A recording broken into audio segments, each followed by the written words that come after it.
Being hard ridden, travelling fifth. Then Midnight Banquet down near the rails. Medom also being urged along, and further back Paddy about to pull out. Galaxy Blaze not going well at all. Dropped out. Look, the Spent Commodity coming around the turn from Barzinho. At the top of the home straight, Tycoon Target again headed on the outside now by Sonnen. Royal Supreme challenging with a length and a half. Awesome as Hakunamata at the 200. Sonnen, Royal Supreme. Here's Paddy though coming right down the outskirts of the track. It's Paddy going up with Hakunamata. And now Barzinho bursting through. Barzinho, Hakunamata from Paddy. Hakunamata though, the big fellow gets his head in front. Too good Hakunamata from Paddy and Barzinho. Royal Supreme fourth from the tiring Sonnen. Then Medom. Awesome as a gap to Tycoon Target.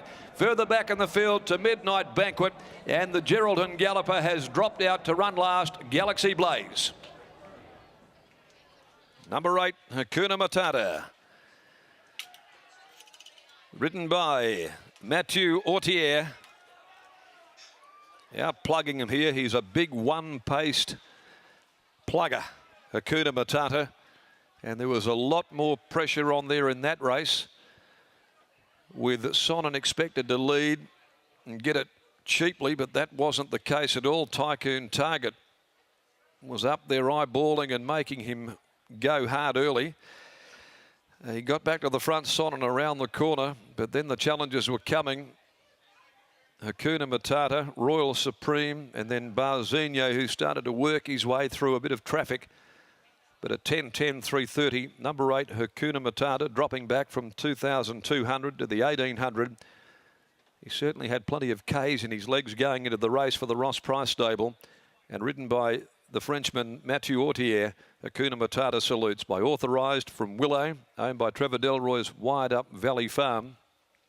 151.41 the time, 35.61 the split, and we wait for the minor numbers still to come to hand. It's 8 and a photo there, and Royal Supreme, Hakunamata, Barzinho, the horses that came away with Paddy down the outside from the back of the field. Paddy, Barzinho fighting out second placing. So Hakunamata, the winner. That's his third victory in 21 outings. Barzinho will pay $3.30. Paddy around $4.10. Not in that specific order. No numbers up on the infield semaphore board just yet. Royal Supreme is fourth from the tiring Sonnen. Here they are. It is 8-7-9-2. 8-7 from 9 and 2. The official numbers after the Get the Tab Touch handicap. Race 4. First of the two listed races this afternoon, the Supremacy Stakes for the 2-year-olds at 3:10. And it's a field of 9 there, no alterations to the feature juvenile race on the card. We'll take you down now to Mark Olmus, and he's with the trainer Ross Price there, and another really dogged display by Hakunamata, who was, if nothing else, super race fit going into that. Wasn't he what, Darren? Just speaking to Ross Price here.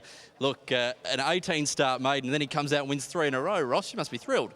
Very pleased, very pleased. But it just shows you that some horses do take a long time to mature and come good. And he's an authorised, they're known for that. And he's a dinky die stayer. And yeah, he's just coming of age. Trevor Delroy is well known for owning a lot of very good stays here and, of course, over east. Happy to give you the patience as well.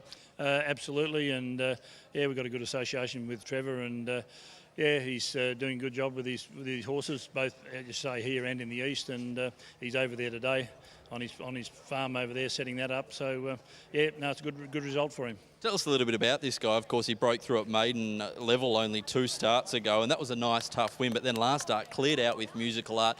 Are you getting the feeling now for him that he might actually be a pretty good stayer? Yeah, and I've had that feeling for this whole prep. Last prep, all he could do was just plod. But this time, he's actually learning to sprint a little bit, and we've had him hard fit, won those 2 2200s, and then we just freshened him, and he's sort of learning to actually get a little bit of turn of foot. Ross, a couple of other things. Now tell us about the jockey booking of Mature Autier.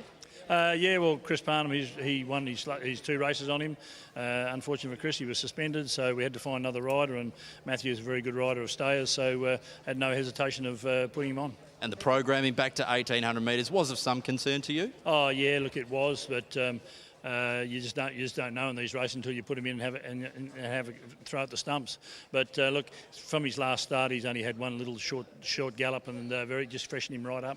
Speaking of a throw at the stumps, something like an AHA Cup onto a Bunbury Cup, is that potentially what could happen? Well, it probably is. I mean, in a sense, we had to have won a Saturday race, which we've won now, to probably even consider that. So he's done that now, so it's certainly a consideration.